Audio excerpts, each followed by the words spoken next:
শাড়ির ভেতর হাত ঢুকিয়ে নিচে নামতে নামতে হঠাৎ ভয় পেয়ে হাত বের করে ফেলে রাহুল।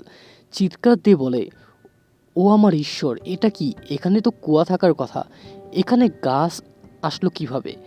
তার নববিবাহিত স্ত্রী নন্দিতা হেসে বলল।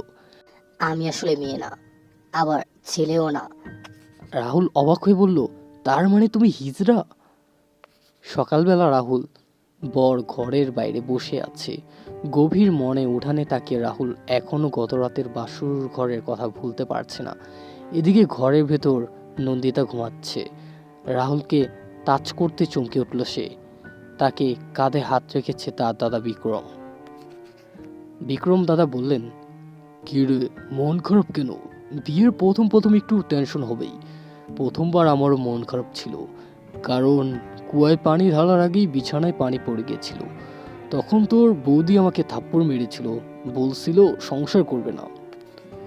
রাহুল বলল, আমিও সংসার করব না, তাকে ডিভোর্স দিব। বিক্রম দাদা বললেন, কেন, মেয়ের কোনো সমস্যা? রাহুল সত্য কথা বলতে পারল না, কারণ গত রাতে সে নন্দিতাকে প্রমিস করেছে এই কথা গোপন থাকবে।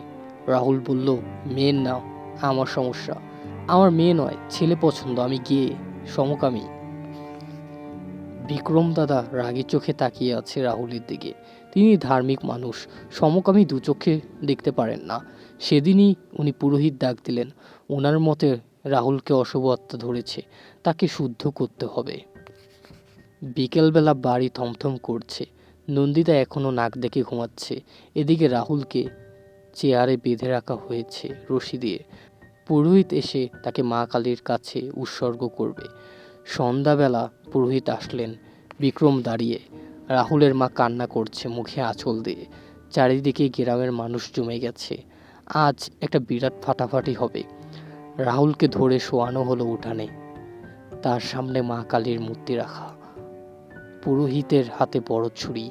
সে রাহুলের সামনে আসলো, তারপর বলল, এখনো সময় আছে, ভালো হ, নয়তো গলা যাবে। রাহুল মনে মনে গীতা পড়তে লাগলো। এমন সময় নন্দিতার ঘুম ভেঙে গেল। সে বাইরে এসে দরজা খুলে অবাক, তার স্বামীকে